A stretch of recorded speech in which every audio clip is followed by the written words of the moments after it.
അങ്ങനെ നമ്മൾ എൻജിൻ വള്ളത്തിൽ നല്ല സേഫായിട്ട് എടുത്തു വെച്ചിട്ടുണ്ട്.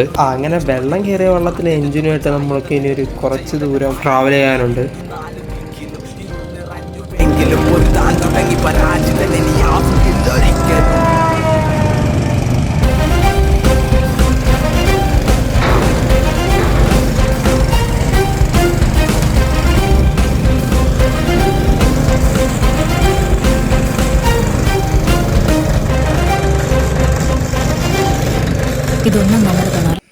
അങ്ങനെ നമ്മൾ ലൊക്കേഷനിൽ എത്തിച്ചേർന്നിട്ടുണ്ട്. ഇവിടെയാണ് നമ്മൾ എൻജിൻ സെറ്റ് ചെയ്യാനുള്ള ബാക്കി കാര്യങ്ങളൊക്കെ റെഡിയാക്കാൻ പോകുന്നത്.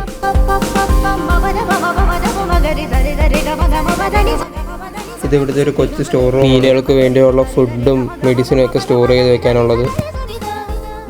നിങ്ങളിതാ ഇപ്പോൾ കണ്ടുകൊണ്ടിരിക്കുന്നതാണ് ഈ ഏരിയേറ്റർ മിഷൻ. ഇതിവിടെ നേരത്തെ ഇരുന്ന ഈ മിഷനാണ് ഇത് കണ്ടുകൊണ്ടിരിക്കുന്നത്. ഇപ്പം വർക്കിംഗ് കണ്ടീഷനിലാണ്, എന്നാലും ഇതിന് കുറച്ച് മെക്കാനിക്കൽ വർക്ക് പ്രോബ്ലം ഒക്കെ ഉണ്ട്. എന്തെങ്കിലും കാരണവശാൽ ഈ എൻജിൻ വർക്ക് ചെയ്യാണ്ട് വന്നാൽ ഈ മത്സ്യകൃഷിയെ തന്നെ അത് ബാധിക്കും. കുളത്തിൽ കിടക്കുന്ന മീനുകൾക്ക് ഓക്സിജൻ സർക്കുലേറ്റ് ചെയ്യാൻ വേണ്ടി ഈ ഒരു ഒറ്റ മാർഗ്ഗമേ ഉള്ളൂ. അപ്പോൾ ഇനി പിന്നെ നമുക്ക് അടുത്ത വീഡിയോയിൽ കാണാം. വീഡിയോ കാണുന്നതിലും ലൈക്കും സബ്സ്ക്രൈബും ചെയ്യണം. Okay, bye bye.